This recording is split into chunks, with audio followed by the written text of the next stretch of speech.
Nature's half-acre is a familiar place, a little plot of ground that might be found most anywhere. As a matter of fact, it's not any one place, but many places.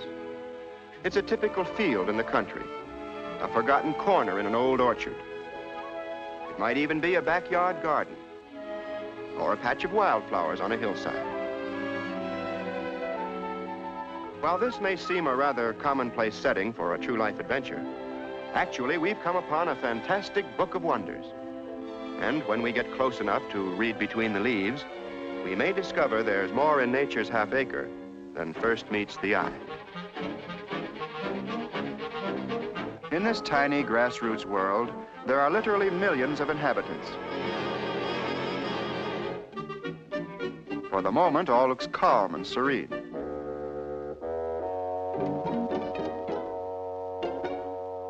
And yet, there is violence here, and sudden death.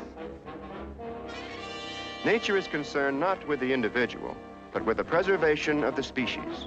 And so, some must die that others may live. In this way, she keeps her world in balance and makes it a place of order and beauty. At this time of year, beauty is everywhere.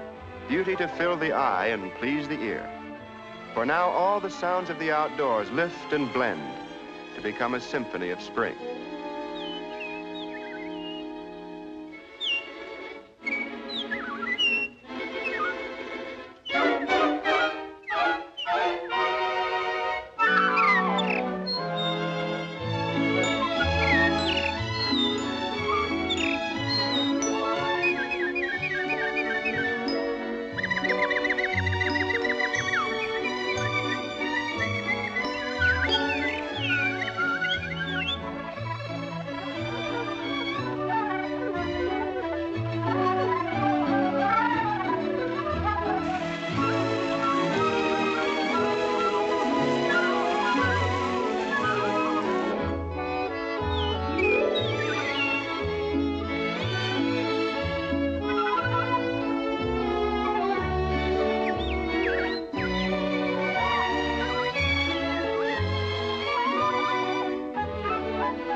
The Symphony of Spring is just the prelude to the real work of the season, nest building.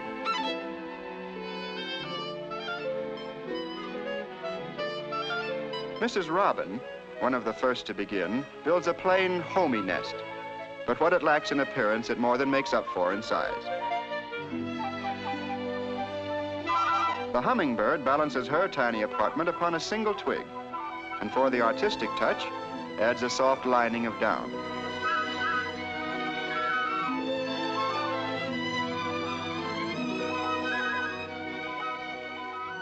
Materials for building take many forms. The spiders make their own. Still, their silk is not always used for web making. The crab spider, for instance, uses the silvery strands as an aerial highway over which he travels from flower to flower.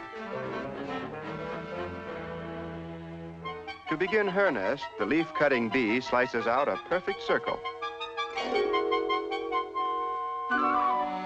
And the swallows can always find an abundant supply of mud, the mortar for their cliff dwellings.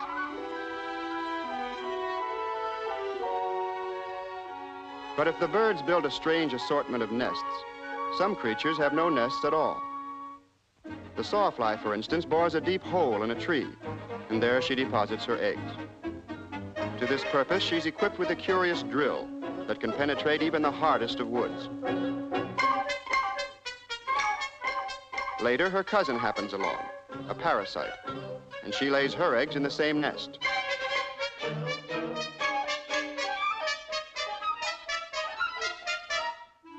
Her young will feed upon the eggs of the sawfly. The moth prefers the easy way and merely glues hers to a twig.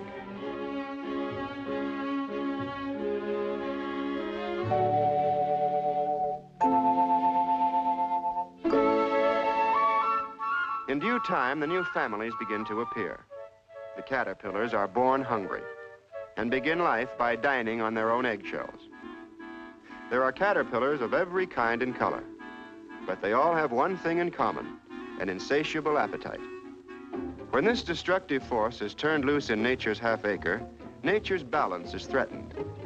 For if left unchecked, the caterpillars would soon reduce this leafy paradise to a place of desolation.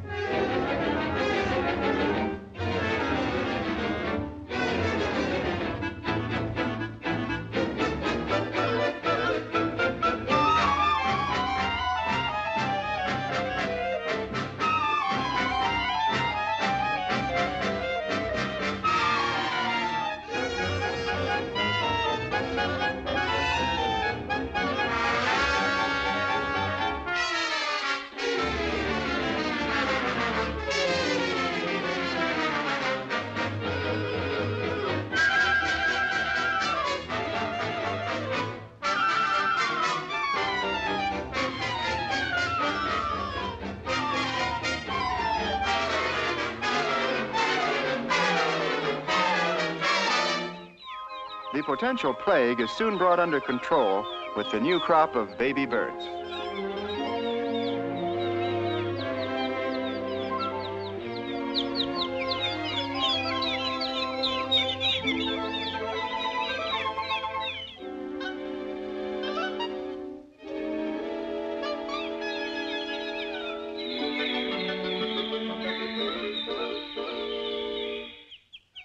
A baby bird is all beak and appetite, a bottomless pit, which mother and father together find it quite impossible to fill. The grosbeaks patiently tenderize a caterpillar before giving it to their young.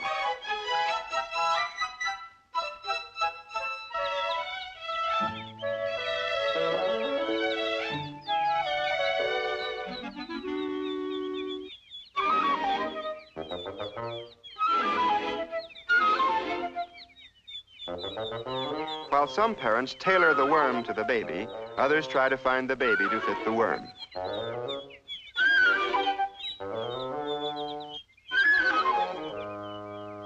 And sometimes it's catch as catch can, with winner take all. The youngsters aren't all raised on the same diet, however. Some families specialize in dragonflies.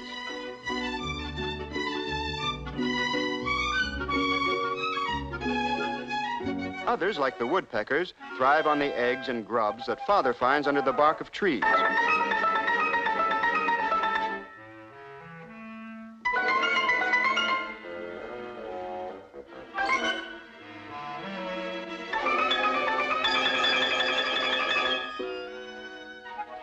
The mother hummingbird feeds her babies a sort of infant formula, a mixture containing nectar and pollen, which she literally pumps into them.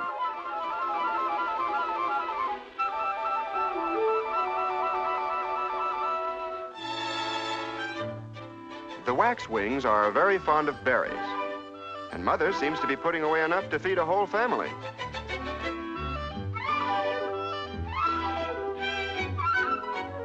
And that's exactly what she does.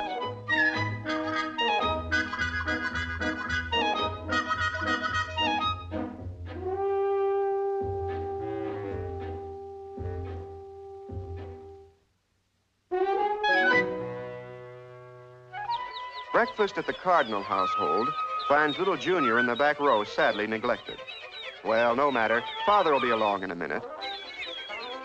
But like most husbands, Papa gets all mixed up and feeds everybody but Junior.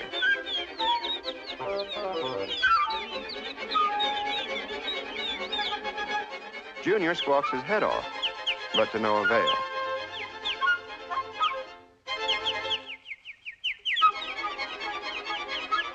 Quiet, Buster, says Pop. Your mom will tend to you. Well, thank goodness. In nature's half-acre, mother love is expressed in terms of patience and devotion. Be it fair weather or foul, mother always stands by.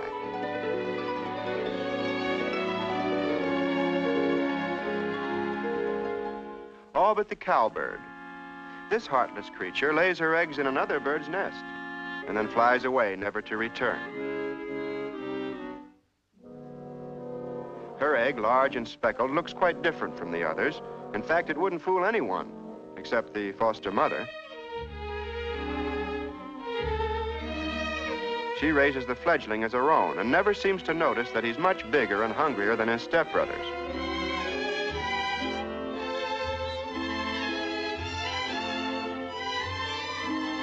To show his gratitude, the cowbird pushes the others out of the nest, one by one, until eventually he alone is left. It seems a mother just can't sit still a minute these days, for even as fledglings, the young birds continue to demand attention.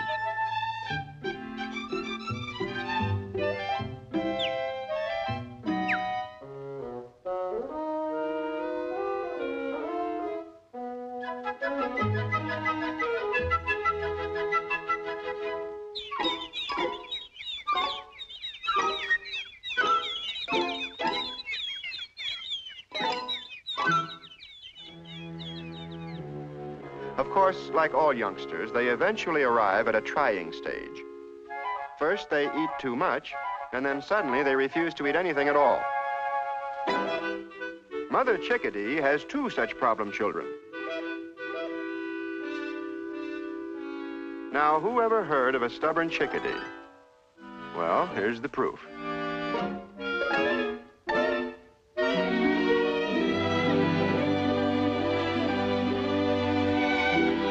When summer comes to nature's half-acre, the hectic activity begun in spring never diminishes.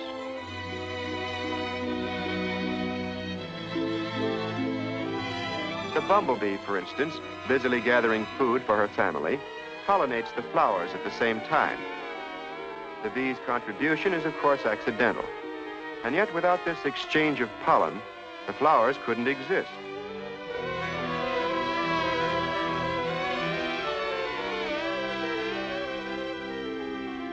Bumblebees nest in curious places. In this case, they've chosen the abandoned nest of a field mouse.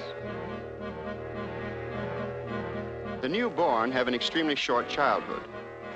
In fact, within 48 hours, this new arrival will be working as hard as the others. Yet when it comes to keeping busy, the bumblebee is hardly in the same class with her smaller cousin, the honeybee. A honeybee is a versatile worker and can perform a dozen tasks equally well. But perhaps her most important job is the gathering of nectar and pollen for the bee colony. To the bee, pollen is the staff of life. She combs it into little balls which she attaches to her legs. Whenever a bee discovers a new supply of pollen, she hurries home to tell the others.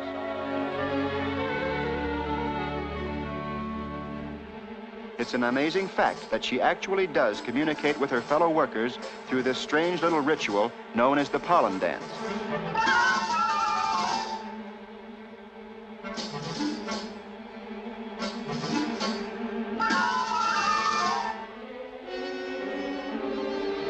She also makes known the exact location of the pollen crop. At once, the workers make a beeline for the fields to reap the golden harvest.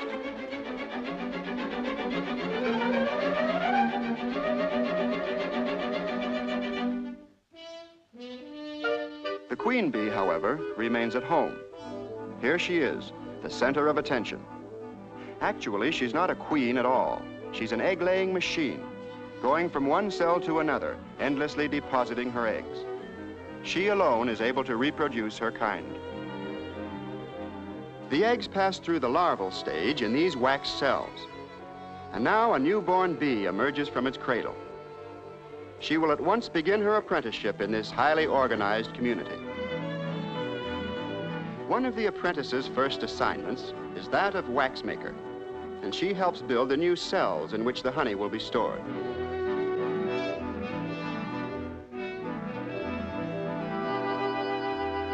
And next, she helps make the honey. The apprentice bee receives the nectar brought in by the field bees, and then combines it with a natural chemical inside her body, converting it to honey. This she pipes through her hollow tongue into the storage cells.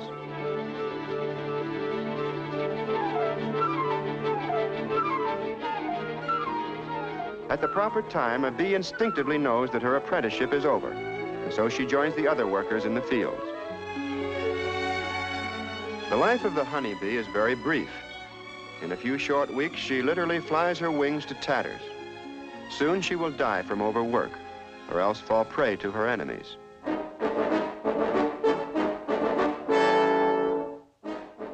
The trap is strong, the bee exhausted, and the spider very deft as he packages his visitor for a future meal.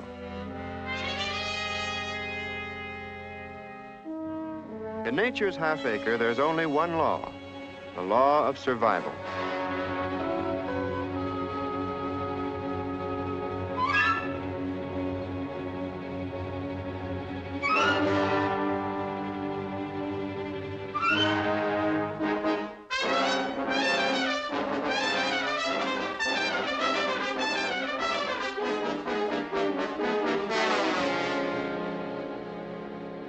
And if the spider wins one battle, he may lose the next. For his natural enemy is the mud dauber, a wasp that constructs a curious mud chamber. She'll make many trips to the mud bank before it's finished. Strangely, this will be both the birthplace for her young and the burial place for her enemies. Here she will lay her eggs.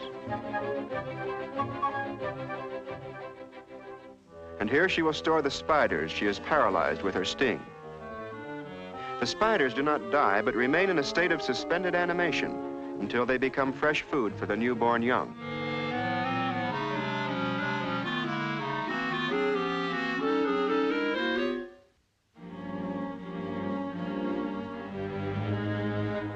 Sealing the chamber is the final act in the mud dauber's curious ritual.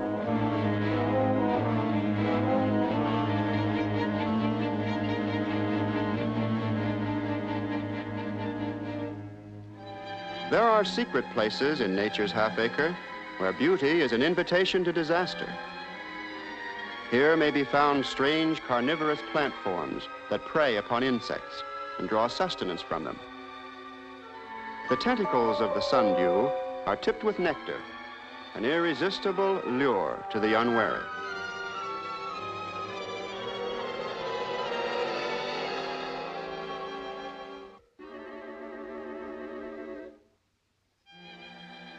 The Venus flytrap operates with deadly precision.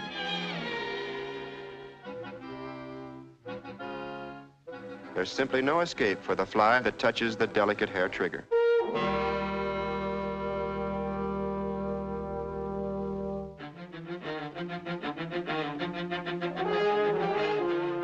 In the continuing struggle for existence, numbers will sometimes offset a difference in size. There is, for example, a strange little fellow called an antlion. He would never attack the ants in a body. Instead, he builds an ingenious sand trap to snare the stragglers. He digs a crater in the sand and buries himself at the bottom. If an ant blunders in, he rarely gets out, for the antlion keeps digging away, pulling the ground from under his victim's feet until he tumbles to his death.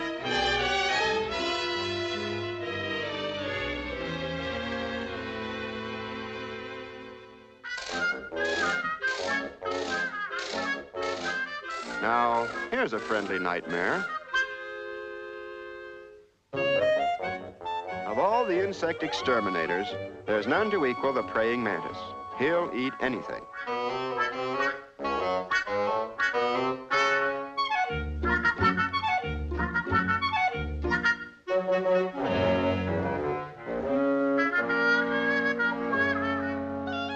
the Orient, he's often kept as a household pet.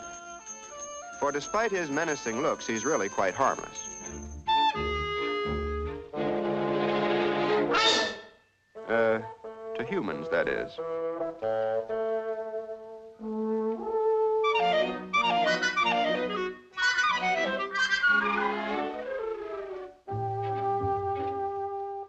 He's debonair and devil-may-care, and fears nothing. Not even the deadly black widow spider. Oddly enough, he's his own worst enemy, for nature has also endowed him with a special taste for his own kind.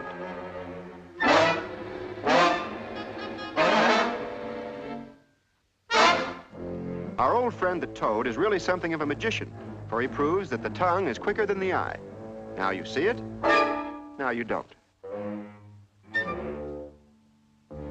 The chameleon, however, goes the toad one better. His tongue has twice the muzzle velocity and 3 times the range. He does all of his sniping from a distance, and yet his record for consecutive bullseyes is well nigh perfect. More than that, he can change colors to match his surroundings. And stranger still, his eyes work quite independently of each other, so that he can look in 2 directions at once, or in 1 direction twice.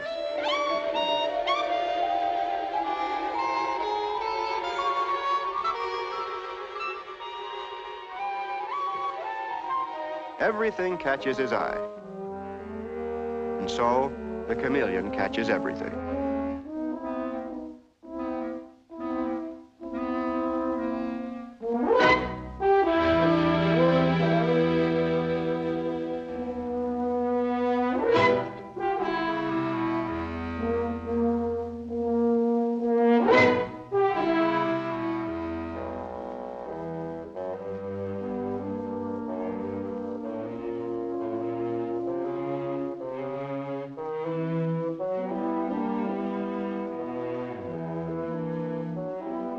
Despite this regrettable habit of everybody eating everybody else, a few of each species always manage to survive.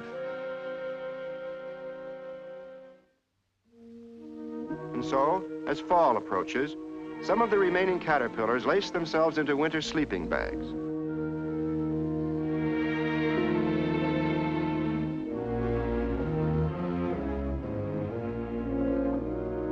Others spin themselves a bower of silvery silk for their long winter sleep.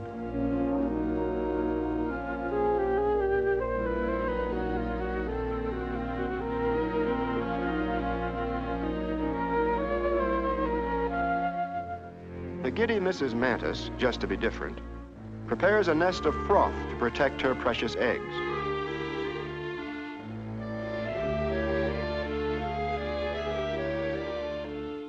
But she's not as silly as she seems, for the fragile substance will soon harden to the toughness of a walnut.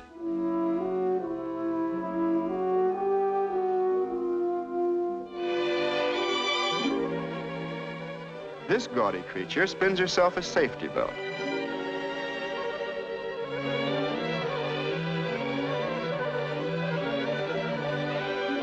And, firmly attached to a twig, she proceeds to solve a problem that has plagued all females ever since the corset was invented.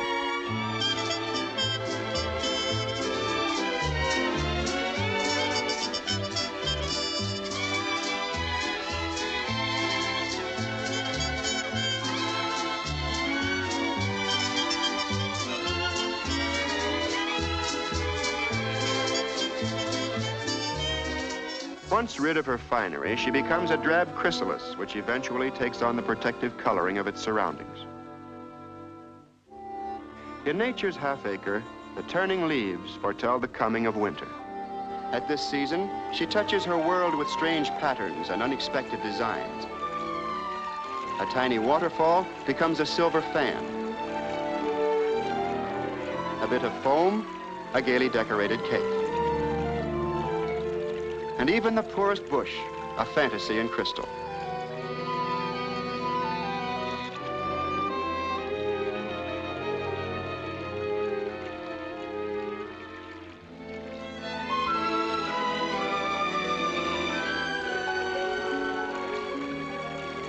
The woodland symphony is settled to a murmur, Even the running stream will soon be stilled. With the first snowfall, the long silence closes in. And now the tide of life sinks to its lowest ebb.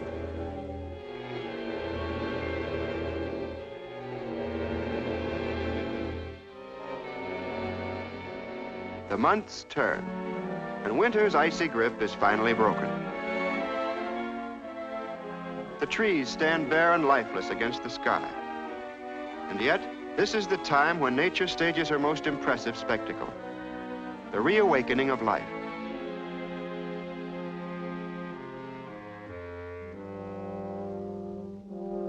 In these first few days of spring, growing things rise from the earth and reach upward to the sun. While beneath the ground, dormant seeds stretch out their roots for sustenance. Of course, the slow process of plant growth requires days, often weeks. But the modern camera telescopes time and permits us to observe miracles the human eye alone could never see. In nature's book of wonders, this is the chapter of Genesis.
Along with her pageant of flowers, nature once again presents her symphony of spring. And to this accompaniment, the blossoms pose and pirouette like tiny ballerinas.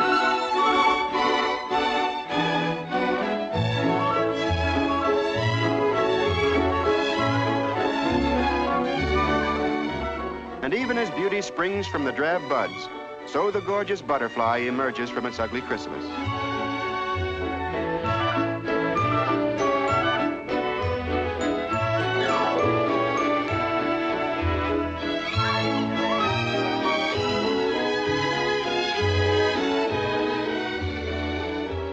Life-giving fluids are pumped into crumpled wings.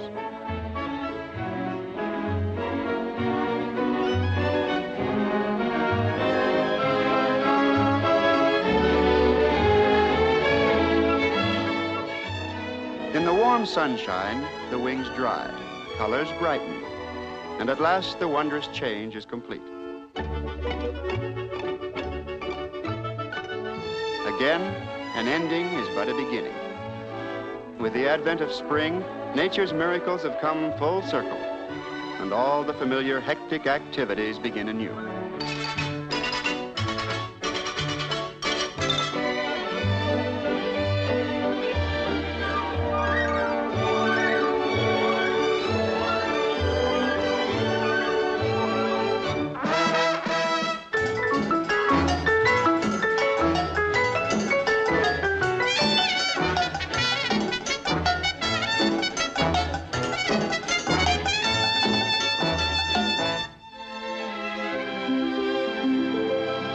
Nature has fulfilled her promise.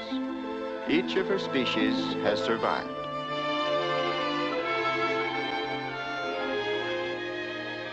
Thus continues unbroken the chain of little happenings and strange events that is the story of nature's half acre.